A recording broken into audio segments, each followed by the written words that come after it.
Hey Derek. G'day Mick, how you going? Oh, really well. That's good. Alrighty, I'm Mick from the Cast Iron Boys, and today we're going to do some cooking with Derek. Sounds great, mate. Let's go inside and get into it, shall we? Oh, sounds good. Now Mick, as you know, with a stew, you can put anything in a stew. Yep. But steak and kidney is very basic.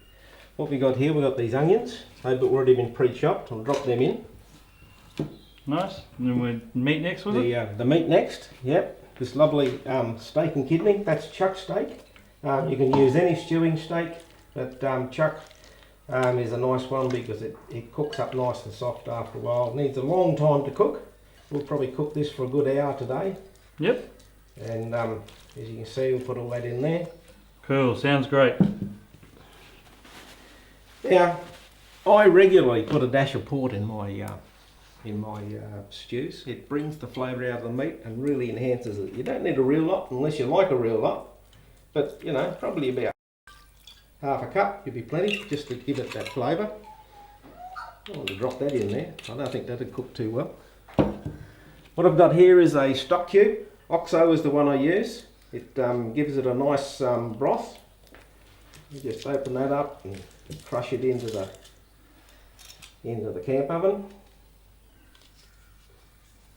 What do you need next, Derek? Some salt and pepper there, Mick. Yep, I've got those ones there. There's your pepper for you. Lots of pepper. Put it in there nicely. Some salt. There we go. And what else do you want to whack in there? Some water? Yeah, and that's about it. Pretty easy that one there, Derek, not much to it. All stews are easy. I mean, if you wanted to, you could put parsnips and carrots and all sorts. Lots of root veggies is the best one, isn't it? Yeah, but for a steak and kidney, I just put enough water in there just to cover the meat, or pretty well cover it, because it'll boil down anyway as it cooks along, and it'll settle nicely. All right, let's take this one over to your cooking table now, Derek. Sure will. Put the lid on. Sounds good. Okay, Mick, now we're going to be cooking on one of my cooking tables today. I bought these a long time ago. I've found that they're great. I've used them on stage inside buildings. Geez, they are. They do look real good. Yeah, they come to pieces. The legs come off, the back comes off. It's a bit of a windshield. And I can get 3 ovens on here and cook quite comfortably. So there's plenty of room for it. Yep. We're using heat beads. We've already got these going, so I'll put some out. You need a reasonable amount of heat underneath to get going when we first kick off, and we might even pull some out because we want this stew to cook for an hour nice and slowly, and we don't want to burn it, and so a nice good low heat once we get it heated up. Sounds great, Derek. Now that's probably enough. If you'd like to stick the camp oven on there. There we go. So what size camp oven are we using today, Derek? That's a 12-inch camp oven. That's a Lodge camp oven from America. As you can see, they've got very shallow sides compared with a lot of other ovens. Now I'm just going to put a few heat beads on top here. Even though normally if you were cooking a stew at home, you would have your heat underneath. Yeah, just bottom heat, yeah. This sort of acts more like a casserole. So you get the heat right the way around the oven. I need a real lot, just enough to get the heat going. Looks there great. You go. Now we just need to leave that for about an hour. We'll check it occasionally as we go through. Now Mick, this has been going for a little while now, so we need to check to make sure it's not boiling dry and it's still really warm there. Oh yeah, there's a lot of heat in those heat beads still. Those heat beads will go for a good hour. Let's have a look. Oh, look at that. That is cooking perfectly. Lovely. Look at that. And, we'll leave that for a while. Well, Mick, our stew's been cooking over there for well over an hour now. The it looks nice great. and soft. I was having a look, Yeah, we've had a look at that. Time to cook our dumplings. So just going to use flour today? Flour, butter, a bit of herbs, a dash of salt and some milk. It's a pretty basic Very recipe. easy one. So we'll do about 3 cups of flour. Yep. So you do measure it? Oh, roughly. For every cup of flour, I usually use about 25 grams of butter. It's not much butter, just enough to... Yeah, don't need a real lot of butter. So that there. Just a dash of salt. I'm going to put a few herbs in there. I've got some thyme. Thyme's a nice flavour. You can put any herbs you like in your dumplings, and as much as you like. Like rosemary or mixed herbs? Mixed herbs is a good one, because you get a variety. Don't need a real lot, just a dash of that. Now our butter, which I've had sitting out for a while now, it's nice and soft. Put that in.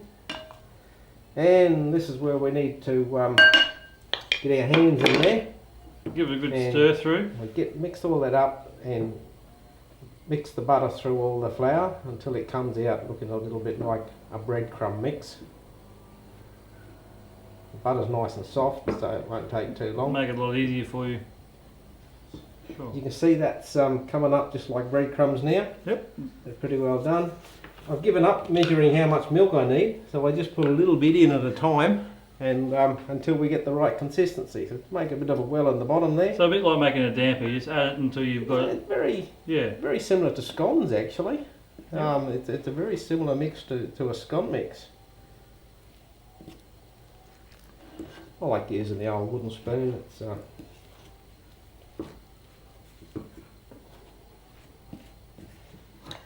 Okay, you can see that mixture is pretty good there now. Yep. And we'll take that over to the camp oven. We'll put that in, and they'll cook up nicely. Sounds good to me, Derek. Good. All right, Derek, we're over here now. All right. Now, as you can see, I put a few extra heat beads under there just a while ago to get that nice and rolling, so we get plenty of steam off. And we can cook the dumplings. Yeah. Now, just lumps of them. Just drop them in like that. Yep. No, nothing special. They don't have to be round or anything like that. They'll double in size at least when they're cooking. Sounds yum. And we just dot them all over the pan. Cool. Okay, well we're just about done there. As you can see, it's just about covered the whole top of the stew. They're looking great. Yeah, you can put the lid on. Sure can. And it'll probably take about 15 minutes. Oh, can't wait until we'll lunchtime. come back in 15 minutes and lunch will be served. No worries. There you go. Cool. Just get the lid off there. Don't they look fantastic? They certainly do. Okay, let's serve this up. Sounds good to me. You can see there those lovely light fluffy dumplings, the steak and kidney underneath. Oh, nice. Yum. Now I'd normally serve this with mashed potato and maybe a bit of cabbage. Yep. And yeah, that looks pretty good actually. I reckon. What do you reckon? Let's let's have a go, eh? It's probably red hot, so we'll have to be careful. Anyway, guys, thanks for checking in our video today with Derek Bullock. That's good. That's pretty good, even if I say so myself. Tune in next week.